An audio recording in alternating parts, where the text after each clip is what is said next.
Hello. So, this quick video, I wanted to just kind of discuss this idea of Ghost versus Substack. Now, this is more of me kind of rambling, but I really wanted to encourage discussion about it. So please leave a comment down below which one you prefer. Like right off the bat, you can leave more than one comment. It's fine. Like leave a comment right now saying like, hey, I prefer Ghost or I prefer Substack. If you like Beehive, get out of here. Sorry. Beehive is just not that good compared to these other two. So the idea of using a newsletter platform, I mean, there's Button Down, there's Beehive, there's Paragraph, there is Substack. I don't count Medium. Technically, there's LinkedIn, but Ghost is the best. I've said that for years and years and years. However, there is such a point that, like, I think that people are growing faster because of Substack.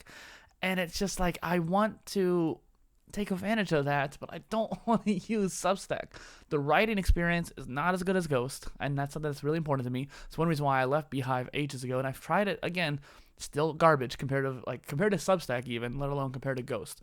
Ghost has that just natural markdown flow, and even if you're not even using markdown, you can just do the regular buttons, and it's just so smooth. However, Ghost limits you because you have to use a theme, and if your theme is crap, then your site's going to be crap. At least with Substack, everything's standardized, and so it's not going to look like crap.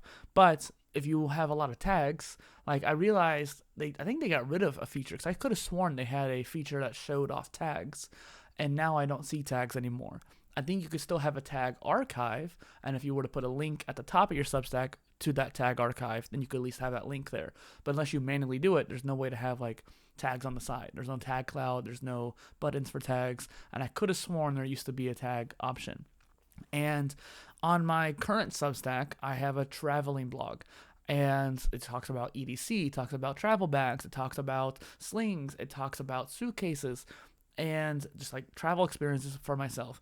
And I think that this would be something that I'm going to do more and more, and perhaps I'm only going to be writing when I take trips, perhaps. But technically, I went on a trip this week to Kansas City, so maybe I can technically write about that. But I'm not motivated to write that. I am motivated to write the PolyTools newsletter and the digest, if you will, but I'm not sure if I want to move that again, because I moved it to a separate Ghost instance when I made the PolyTools website. When I took that down, I just basically merged it back into the fold with the PolyInnovator website, and I really like the PolyInnovator website. I have all my newsletters all in one place, so if you were to sign up for the swimming newsletter and then sign up for the paid stuff, you have access to all the paid stuff. If you sign up for the PolyTools newsletter and you sign up for the paid stuff after that, you have access to all the paid stuff, and that includes books and courses and really long form blog posts.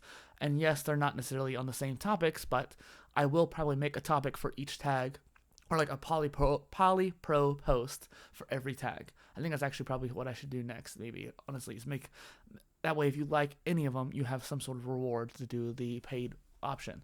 However, I can only limit myself to having 3 newsletters with Ghost Pro. And if I move to Magic Pages or some other hosting, I can have unlimited, but it's just hard.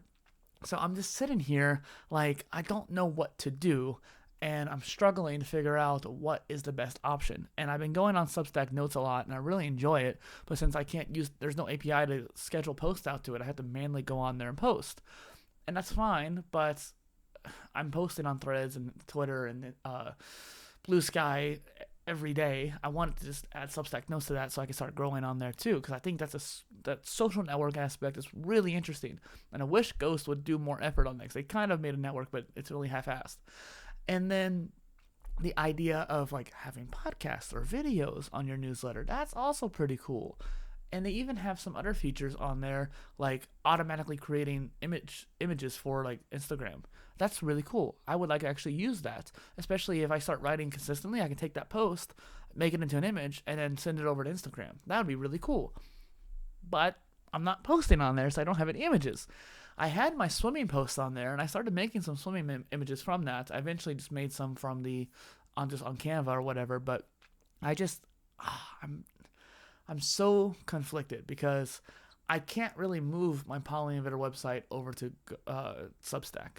It's too complicated to do in one publication. But if I were to do multiple publications, then I'm splitting all my posts, and that means people aren't going to find me as much. But if I have 800 posts, and if I were to make multiple publications for each of my different tags, that would be a really interesting thing. I could take all those posts, but then I don't have control over that platform. I don't have control over Substack. And so if that account gets lost, so I think in my head it's all or nothing, and that's kind of how my mentality always is, and that it shouldn't be that way. I could probably just bring over to PolyTools newsletter and benefit from having that audience there. Shut up, virus protection. So Windows Defender is so annoying, but I just wanted to just create this discourse. So please, leave a comment, leave your thoughts, because I want to hear what you're thinking, because I just don't know what to do, and I want to take advantage of Substack more, but I just don't want to move everything over. Thank you.